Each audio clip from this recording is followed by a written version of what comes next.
We're a week into spring ball for Michigan, so how is it going? You asked, and we're answering right here on this episode of Locked On Wolverines. You are Locked On Wolverines, your daily podcast on the Michigan Wolverines, part of the Locked On Podcast Network, your team every day. Happy Tuesday. We are back and doing it. Locked On Wolverines podcast, part of the Locked On Podcast Network, now the #1 sports podcast network. I'm your man on the ground, Isaiah Lowell, publisher of Wolverines Wire through USA Today Sports Media Group. It's the Michigan mailbag, so we're taking all of your questions. There's a lighter fare today, but we'll still have the Victor's Valiant in segment 2 and the Blue Crew in segment 3. But it won't be a lightning round this time, but we're going to go ahead and start off with our leaders and best with James Crudup at James Crudup 6. I've got to reset my program real quick, and then we'll be ready to go. There we go. All right. Obviously, the public sentiment is the adults are back in the room, but have you had any private conversations that shocked you about how bad things were, or that just reaffirms this is a breath of fresh air? Did you know if McGee had the power to hire himself help? Okay, so I haven't had, because I haven't, outside of press conferences, I haven't met any of the new people. So there's that, number one. I've gotten some things from some colleagues to some degree who've maybe been a little bit more active. But at the same time, I think it's more that it's less to do with what I've heard coming out in recent weeks or months. It's more to do with what I had heard last season, essentially, and just the level of dysfunction. Like, there was, let me put it this way. Obviously, it was no surprise to me, except for the timing, that Sherrone Moore was fired.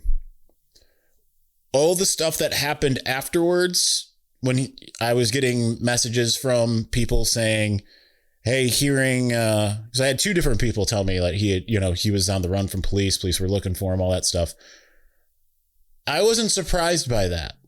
And the reason I wasn't surprised by that was because of the level of dysfunction of the things that I had heard in the building beforehand, right? Just the outbursts and crying and yelling and, nothing that happened after December 10th was a surprise to me. So, you have the inverse with Kyle Whittingham of just like a serious person that is like serious about fielding a football team. So everything I've heard has just essentially been like, yeah, these are people who are doing their jobs. They're not focused on extracurricular things. They're not focused on the opinions of media people. They're not focused on things that have nothing to do with fielding a football team and all of that, right? So that in and of itself is kind of what gives me like the hope, right? Because it's you don't have people focused on the wrong things, like I've said before, Jack Tuttle got a lot of derision from simply saying there was finger pointing going on behind the scenes. He didn't say anything more than that. If you go back to that show after the USC game, that, he was like, there's finger pointing going on behind the scenes. They'll figure it out.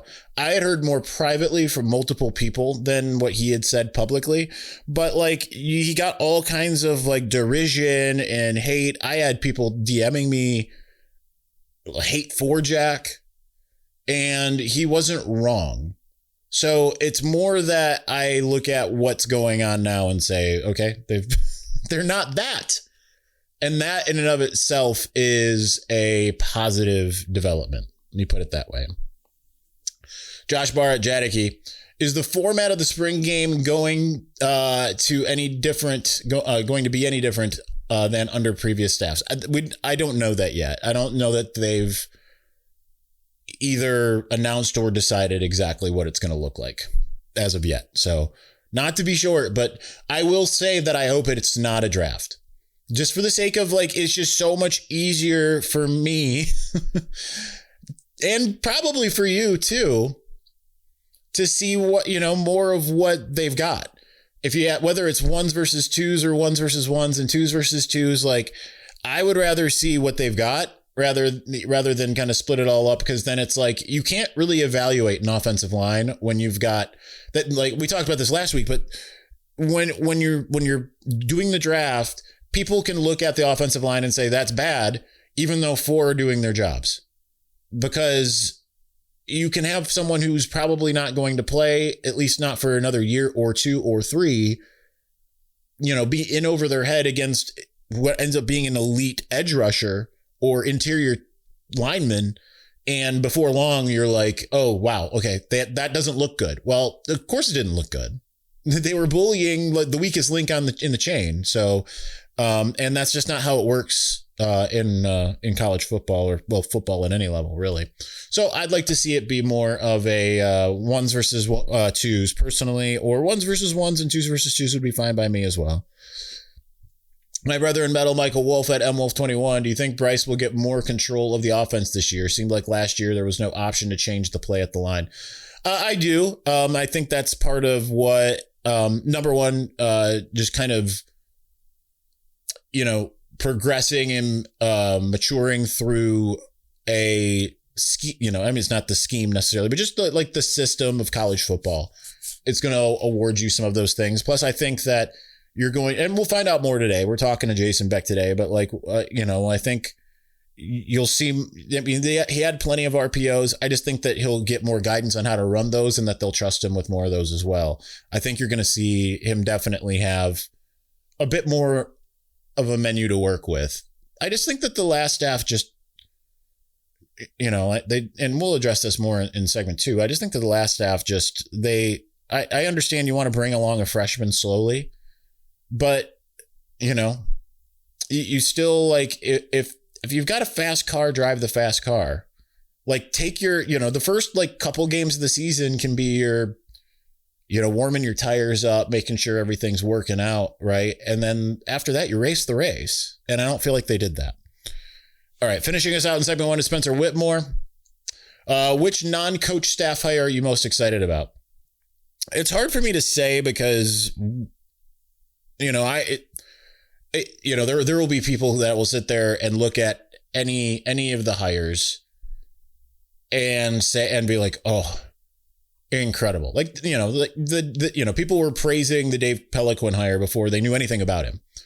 I had heard things about him. Obviously, my source went from one opinion to a different opinion on it. Hence, we threw some caution out there. But at the same time, like, people love to just kind of praise whatever comes across.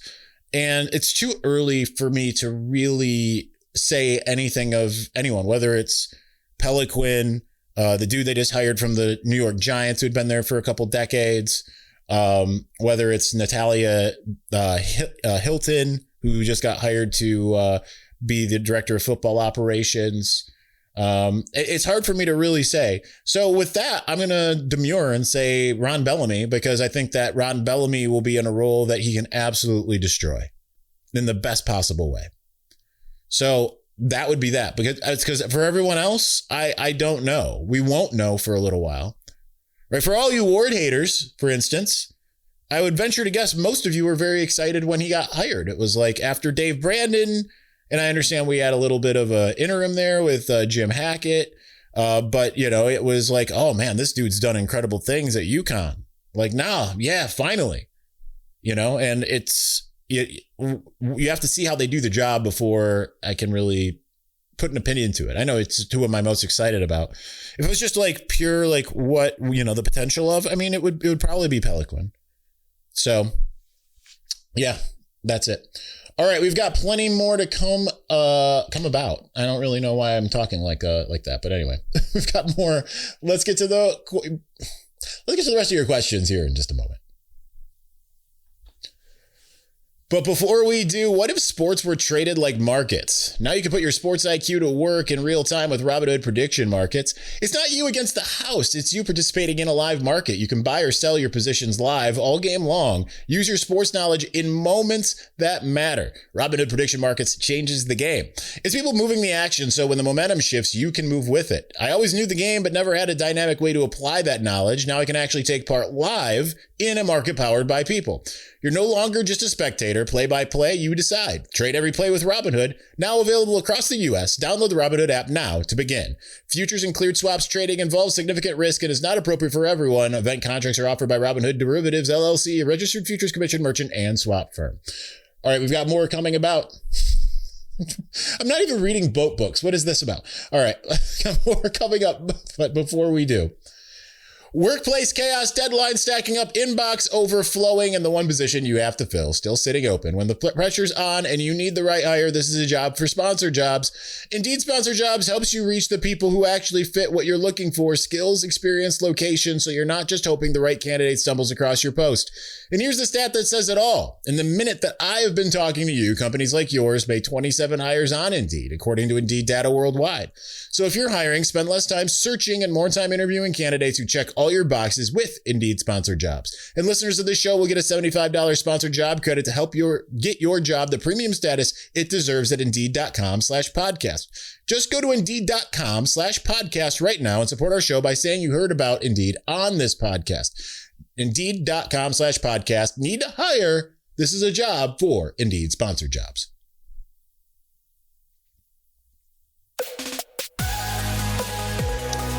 Get your first month of the Everydayer Club for free when you use the code MARCH. You'll unlock ad-free episodes and entry into our private listener group chat where I'm hanging out daily. Click the link in the show notes or go to lockedonwolverines.supercast.com to claim your free month. All right, let's get to the Victors Valiant. As always, the most crowded group in the mailbag. Let's go with start with Kalob711.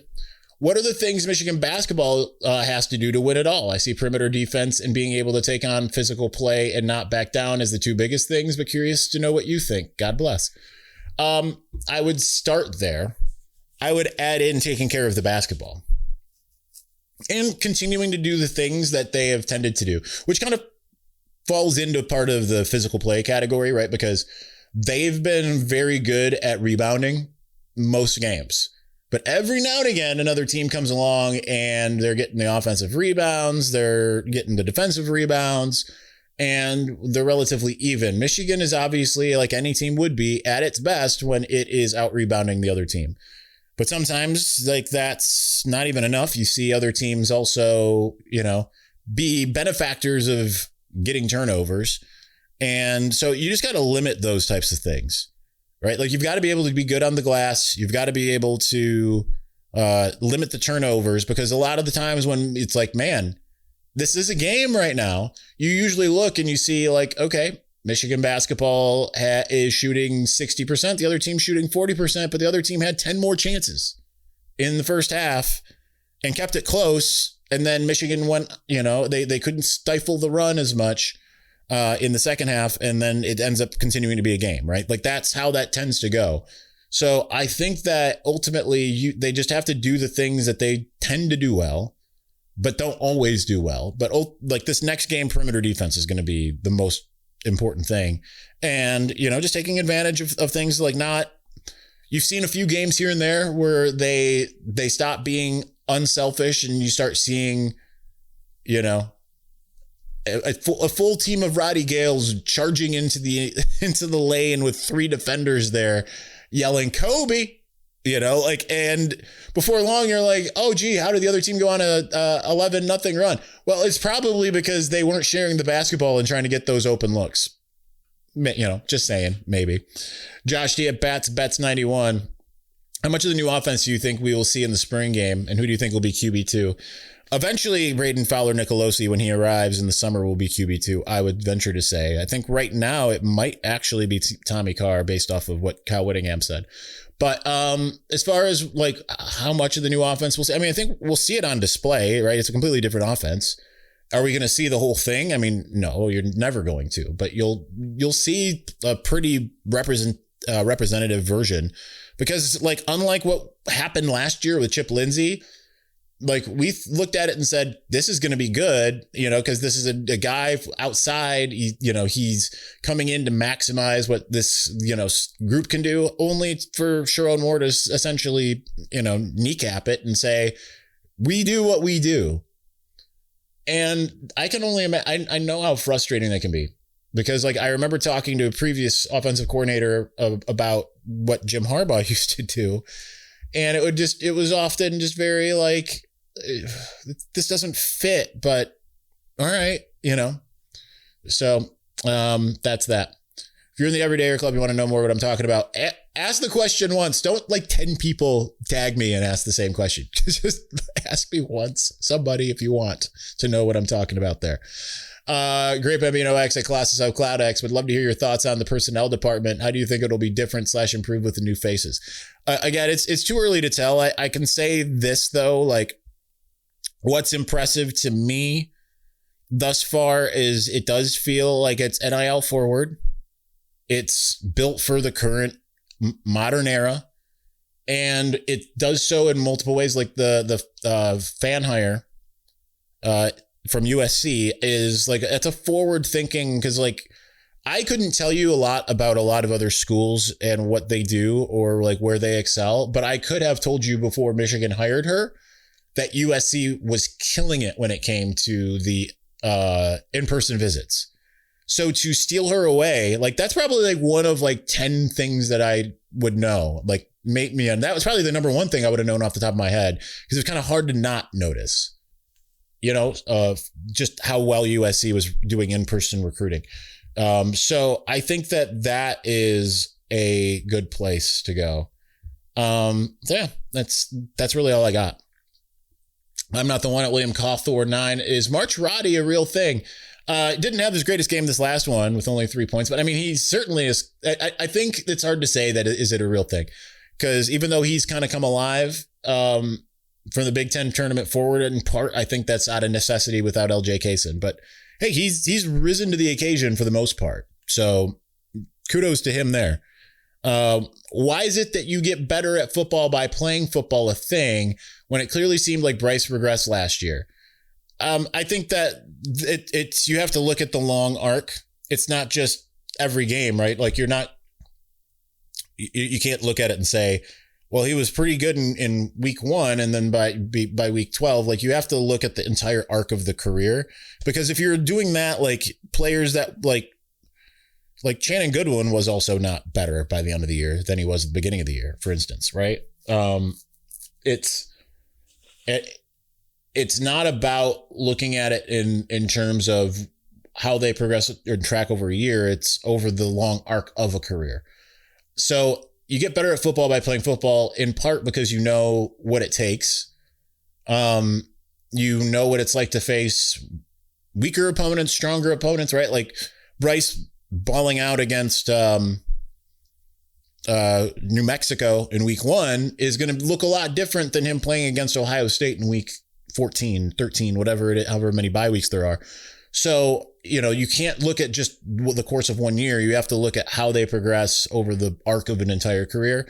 And the more that you continue to play, just like anything, you get used to it. You get used to recognizing what a defense is trying to do against you. You recognize the physicality of what it takes if you're playing a weaker opponent, and how you can overpower them and do whatever, versus playing an opponent that maybe even is better than you in the trenches, maybe is even better than you at certain things that otherwise. So it's, better at you than disguises and stuff like that. So that's part of it.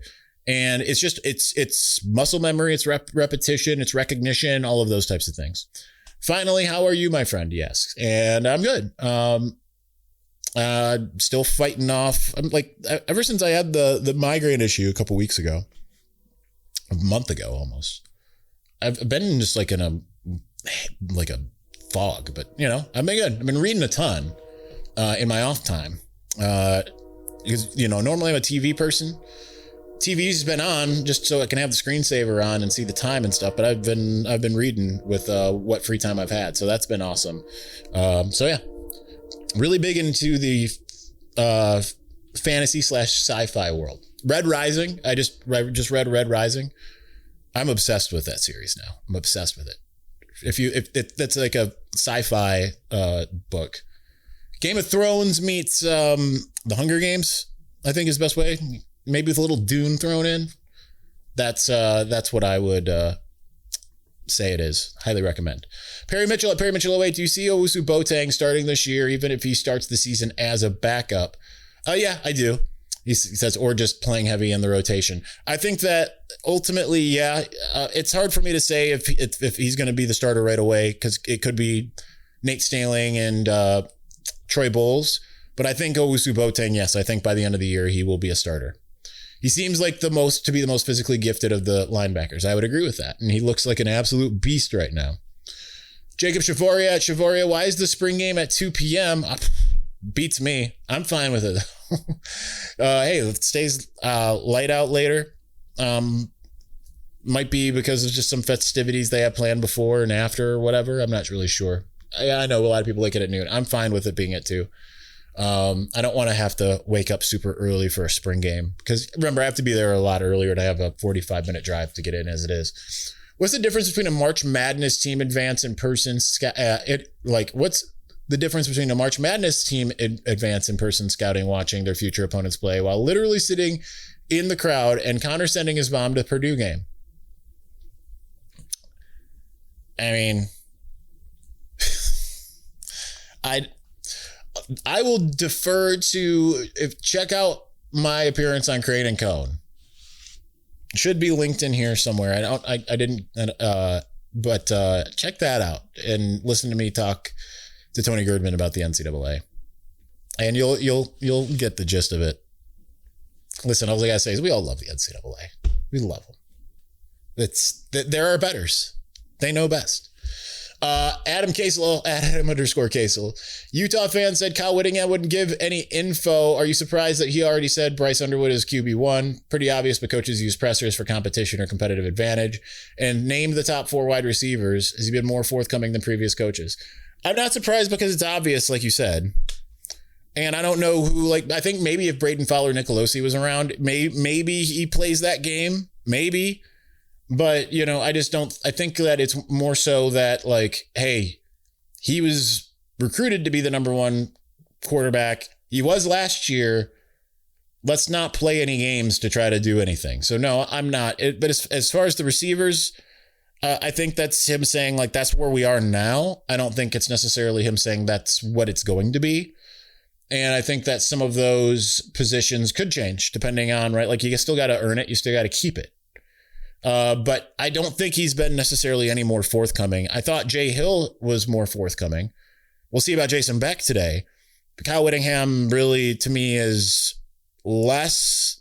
No, not less. He's the same as Jim Harbaugh and Sharon Moore without the Jim Harbaugh sound bites, essentially. And I think he says more than Sharon Moore did.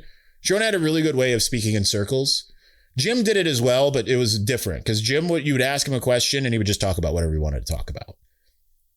You could be like, hey, Jim, how's the defense? I want to talk about the offense. And then you just run through every offensive player. That's what he would do. Wolverine Warrior, Wolverine Champ 1. How is AI making its way into football and basketball programs? I have no idea. I know it is. I know I've had conversations with some people talking about just essentially using it to to identify and streamline things. I don't know that it's happening in college or not. I don't know, to be honest. Rican Raider at Hamstand 87 finishing us out in segment 2. Hi, Isaiah, I hope you're well. Can you relate to Dave Biddle? The Rican Raider owns him in all sports takes, and he is a bum. Who needs a better beard dye? I love Dave, but I also love you and your vendetta. Actual question, what recent hire in the past week do you think will be the most impactful? I don't think a lot of them have been made in the past week, but so if you were to look at the 2 that were actually made in the past week, I'm split between Bellamy and the Giant. I can't remember the Giants dude, but I'll go with Bellamy ultimately. I just think he already knows what he's doing as far as a lot of this stuff. Not that the Giants guy doesn't, but he's coming from the Giants to Michigan And that in and of itself is kind of a learning curve, right? Just the Michigan culture. And I think it'll just be great. All right, we've got more coming up. We will get to those here in just a moment. But before we do, the biggest stretch of the college basketball season is here. Buzzer beaters, bracket busters, and those unforgettable moments that everyone's talking about the next day. Being there live for something like that, that's bucket list stuff. The hard part is always actually getting tickets. Long queues, prices jumping at checkout, and surprise fees there at checkout as well. The Game Time app gives the fans the advantage back with constant innovation. It's how you unlock amazing tickets and experience in just a few taps. It's incredibly simple to use. The Game Time guarantee means 100% legitimate tickets delivered on time at the best price. And here's the best part. Fees are included in the price that you see. So what you see is what you pay, period. The seat view feature is a game changer. You can see the panoramic view from your exact seat before you buy. Zone deals let you pick the section and save even more while Game Time selects the seats. I love being able to follow teams in the app and get alerts when the new deals drop as well. No stress, no guesswork, just a smooth sailing experience from start to finish. That's exactly what you want during the busiest part of the season. Take the guesswork out of buying college basketball tickets with Game Time. Download the Game Time app, create an account, use the code LOCKEDON for $20 off your first purchase. Terms apply. Again, create an account and redeem the code LOCKEDON for $20 off. Download the Game Time app today. All right, we've got more coming. We will get to those here momentarily. But before we do, the tournament is here. It's one of the best times of the year. Brackets, buzzer beaters, upsets. It's nonstop action from tip to final cut down. And right now, FanDuel is giving new customers a way to stay in the action all tournament long. Here's the best part. You get up to $300 back in bonus bets every day for 10 days. That means 10 chances to stay involved throughout the entire tournament. You can mix it up however you want. Game picks, futures, or even same game parlays for bigger potential payouts. It's perfect for the tournament because every day there's something new, different matchups, new storylines, and more ways to get involved as the bracket unfolds. So visit FanDuel.com to sign up today. That's FanDuel.com to get in on the action.